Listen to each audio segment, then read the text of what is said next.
Hello and welcome to Vegas Ace's free course on Pai Gow poker.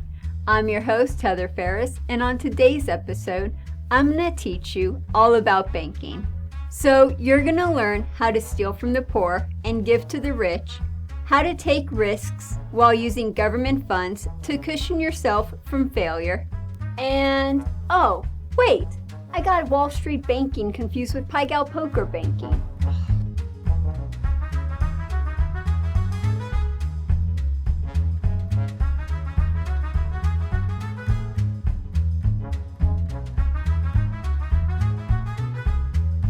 Banker is just a title given to a position, and it can be either a dealer or a player. When the player takes on the role as the banker, they're called a player banker, and at the same time, the house will act as a player, even though the dealer will still handle all of the cards and checks. The reason why someone would want to play as the banker is because the rules are slanted in favor towards the banker. So when playing as the banker, the player is basically playing with zero house edge. At the very beginning, the house will start off the round as banker. Once the dealer has banked a hand, the banker position will rotate around the table, starting from the dealer's right-hand side and going left. A banker button is placed in front of the betting circle to indicate who is banking. And because every casino is different, there are some casinos that will want the dealer to place the banker button inside the betting circle.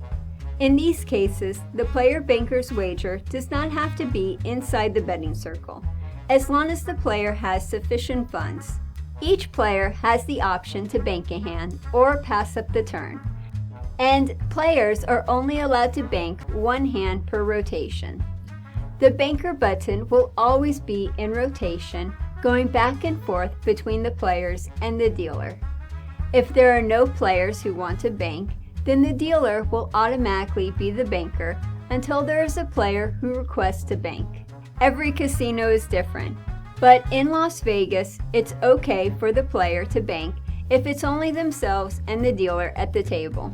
If a player wants to bank a hand, then they must have wagered on the previous hand before they can qualify as banker. And the reason why the amount the player wagered mattered is because both the player and the dealer must wager that same amount when the player is banking. Another thing the player must have to qualify for banker is enough currency to cover all of the player's bets on the table. This is because all of the other players, plus the dealer, are now playing against the player banker, and the player banker must have enough money to cover all of those bets. If there is any question of the player banker's ability to cover all bets, call over the floor. The player, acting as the banker, must bank on the same spot as their previous wager.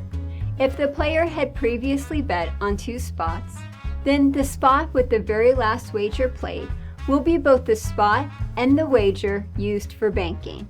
After all of the bets have been placed, the dealer will lay out their wager last by placing it on the center of the table in front of the rack. If the table has a random number generator, then card placement will be determined by that. But if the table uses dice, then the player banker will be the one to shake up the cup and expose the dice. When counting spots to determine who will get the first hand, make sure to start with the player banker, since the banker spot is always number 1, and then continue counterclockwise. After the dealer gives himself a hand, he will place the house bet on top of the cards. All of the other players on the table, except the player banker and the dealer, will set their hand first. When everyone is finished, the player banker is allowed to set their cards. Only when the player banker is finished ranking their cards is the dealer finally allowed to set his hand. This is a good time to remind you that unlike players, both the house and the player banker cannot foul a hand. If a hand is set from by the player banker, then the house will take control of the hand and reset it the house way. If the dealer has to reset the hand, then the player banker is still financially responsible for the outcome of all the other hands. When the dealer has finished setting his hand, he will flip over the player banker's cards first, compare them with each other, and then take or pay the bets accordingly. If the player banker beats the dealer's hand, then the dealer will leave their wager up on the center of the table, and this is now the beginning of the player banker's bankroll. If the player banker loses, then they will have to pay the wager, and the dealer will take the checks and verify that it is the same amount before locking them up in the rack. The dealer will place the house's cards in the discard rack before snatching up the player banker's cards and placing them in front of the dealer. Now that the player banker's cards are in front of the dealer, he will proceed as normal.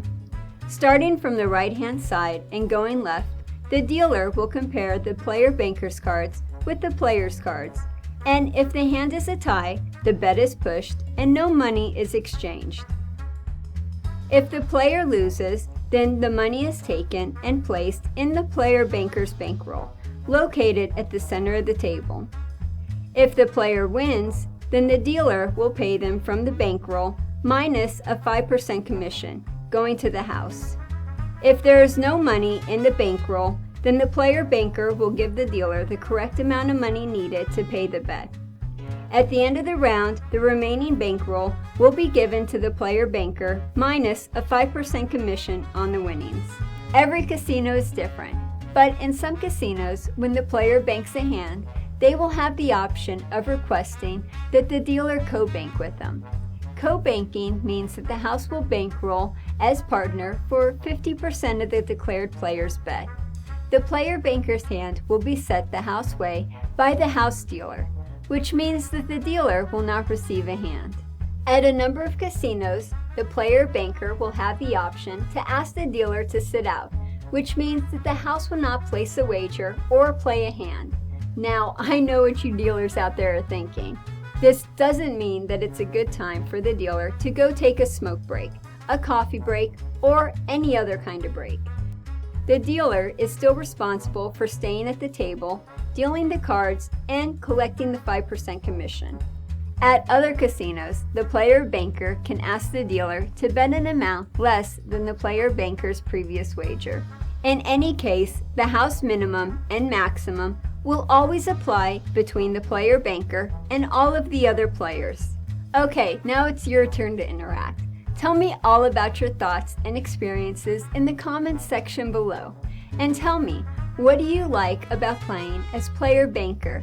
Do you notice anything about the other players when someone decides to play as player banker? And if you're a dealer, what are some of the similarities and differences between your procedures and this video? And if this is your first time here at this channel, Vegas Aces, then you'll definitely want to subscribe, because both our YouTube channel and website are dedicated to helping you learn how to play and deal casino table games. In fact, Vegas Aces is the world's first free dealing trade school, and not only do we offer videos on how to play and deal table games, but we also have flashcards, instruction manuals, and the world's very first Toke board, where you can see the Toke numbers from casinos all around the world. So check out our website, follow us on Facebook and Twitter, remember to subscribe, and as always, thanks for watching.